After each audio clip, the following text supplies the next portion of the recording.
आदरणीय बंधुओं, माताओं व मेरी प्यारी बहनों, राधे राधे। आप सभी का हमारे YouTube चैनल जीवन की धारा पर बहुत बहुत स्वागत है। बंधुओं, आज हम इस वीडियो में मार्गशीर्ष अगहन मास में वीरवार के दिन सुनी जाने वाली माँ लक्ष्मी की कथा कहानी सुनेंगे, जिसे सुनने सुनाने से माँ लक्ष्मी की कृपा से सुख सौभाग्य में वृद्धि होती है व दुख दरिद्रता का नाश होता है। कथा कहानी सुनने के बाद यदि आप हमारे चैनल पर नए हैं तो कृपया हमारे चैनल को सब्सक्राइब करें, बेल आइकन को प्रेस करें ताकि हमारी वीडियो की नोटिफिकेशन सबसे पहले आप तक पहुंचे।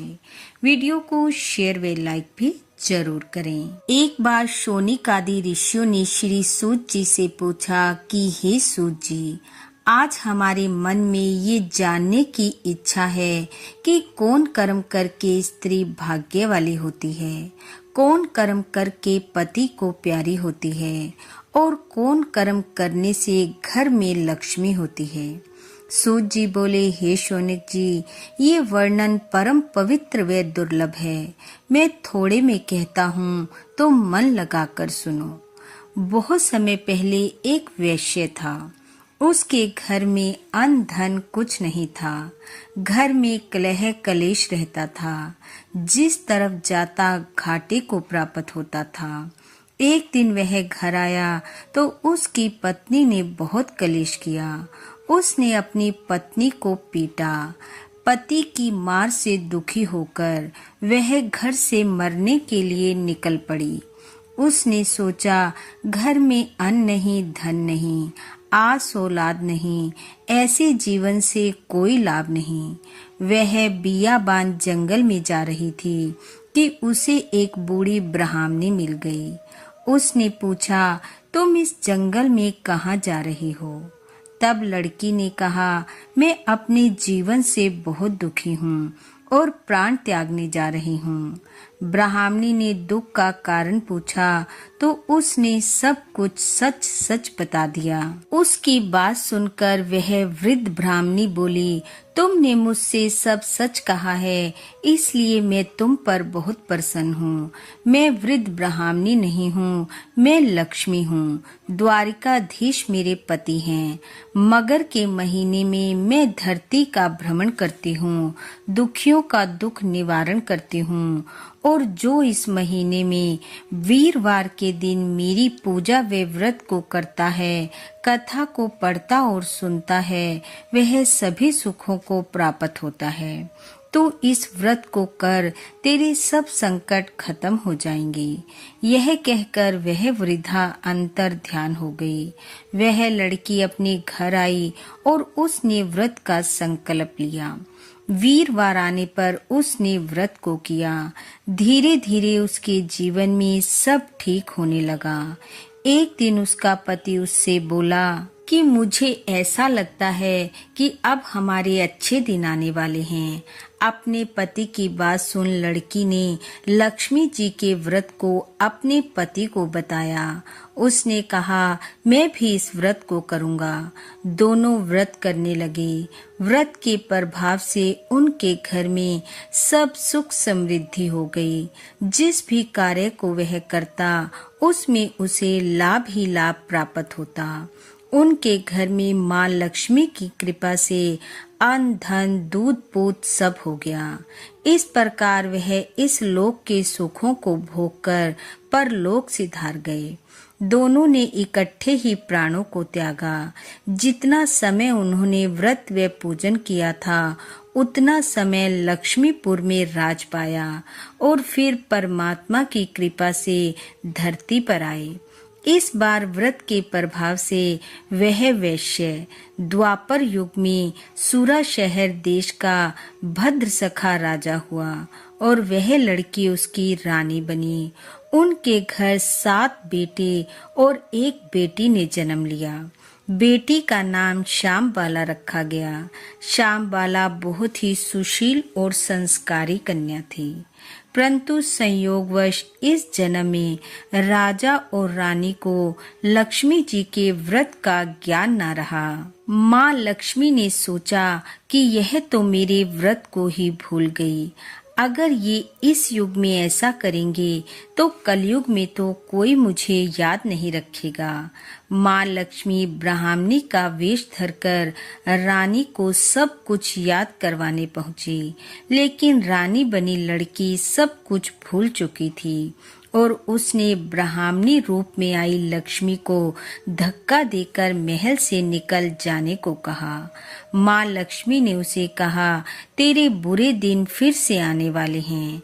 जहाँ पर दया व धर्म का वास नहीं होता, वहाँ देवता निवास नहीं करते। इतने में रानी की बेटी श्यामबाला वहां पहुंच गई। उसने ब्राह्मणी वेश में आई माँ लक्ष्मी को सहारा दिया, पलंग पर बिठाया, पीने को जल दिया, आने का कारण पूछा। इतनी सुशील और दया वाली कन्या को देखकर माँ लक्ष्मी ने उसे अपना सही रूप दिखलाया। उसकी माँ की पिछले जन्म की सारी बात बताई और कहा, आज तेरी माँ ने मेरा निरादर किया है, इसलिए वह फिर से दुर्भाग्य को प्राप्त होगी। श्यामबाला ने अपनी माँ के किए की माफी मांगी और कहा, अब मैं ये व्रत करूंगी, आप मेरी माँ को क्षमा करें।